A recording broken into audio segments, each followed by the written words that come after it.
শুভ সকাল বন্ধুরা। এই যে সকালবেলা একটু চা করেছি।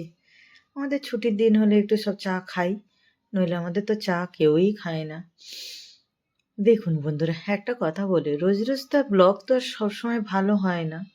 একটু একে অপরের ভিডিও দেখবে তো চলো। আর কি বলবো, আমি আমার কথা বললাম, কেউ তবুও দেখে না। আর আমার ছেলের কি শখ, আমি ছোট উনুনটা যে বানিয়েছি, হাই বেদু আর ও দুজনে মিলে দেখুন না জ্বালছে, বলো উনুন জ্বালবো। আমি রান্না করছিলাম, আমিও একটু ওদের সঙ্গে মেতে গেলাম। আর ঘরময় ধোঁয়ায় ধোঁয়ায় ভরে গেছে। অনেক দিন তো উনুন জ্বালিনি, তো চোখ মুখ জ্বালা করছে জানেন। এ তো কিছুই না, আমি সেটা দেখাতে ভুলে গেছি। ঘরের ভিতরে এত ধোঁয়া পড়ে গেছে কি বলবো। এই যে দেখো না উনুনটা জ্বালছে কি সুন্দর। আমি ভাবলাম ফেটে যাবে, এখানকার মাটি না একটু শুকনো হলেই ফেটে যায়, কিন্তু ফাটেনি। উনুন বানাতে গেলে একটু খড়কুটি দিয়ে গোবর দিয়ে বানালে তাহলে আর মাটিটা ফাটে না। আর শুধু করলে যাক। আজকে ভাত আমার কর্তা খাবে এইটা ওর সেদ্ধ, আর একটু মাংস করেছি জানেন। ও একটু সেদ্ধ খাক, তারপর আমার ছেলে একটু মাংস দিয়ে ভাত খাবে। আমি হয়তো এক পিস নেবো, না নেবো। সব বিকেলবেলা একটু পিঠে করবো, ওই দিয়ে খাবে। আর আমরা বাইরে থাকি, আমাদের আর কি সংক্রান্তির দিন, ওই শুনে লোকের মুখে শুনেই একটু বানাই পিঠে ফাটা, আর কিছুই না। এটা আমার ছেলেকে দিলাম, তারপর আমিও খেয়ে দিয়ে নিলাম।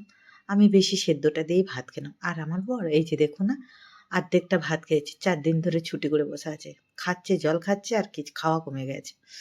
এবার এখন কতদিন চলবে জানি না, আমার কপালটাই খারাপ, কি আর বলবো। তারপরে বিকেলবেলা এত পিঠে বানিয়েছি, খাওয়ার লোক নেই।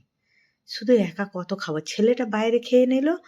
এবারে আমার কর্তা তো জল খেয়ে পার্টি, ও একটা দুটো খেয়ে শুয়েছে, খাইনি। বাসি কত পরের দিনে আমি খেলাম, কিন্তু তাও পড়ে আছে। কত খাবো একা গো, একা খাওয়া যায়? একা একদম খাওয়া যায় না। এখন করলে না, সত্যি বলছি, কোনো ভালো মন্দ জিনিস আর আমার বানাতে ইচ্ছা করে না। আর জলটাকে কি দিয়ে গুলিয়েছি, সরি, এই ব্যাটারটা একটু চাল গুঁড়ো, সেদ্ধ চালের করবে, একটু বিউলির ডাল আর নুন দিয়ে জলটাকে সুন্দর করে গুলিয়েছি। আর হাতে আমি সব চাল গুঁড়িয়েছিলাম জানেন, ওগুলো রেখে দিয়েছিলাম, আমি জানি পিঠে বানাবো বলে। আর ওই যে আমি পিঠে হাতে করে নাড়ি নিয়ে একটু মকর সংক্রান্তির শুভেচ্ছা জানাচ্ছিলাম। আর এই যে দেখুন একদম পাতলা পাতলা জালি জালি।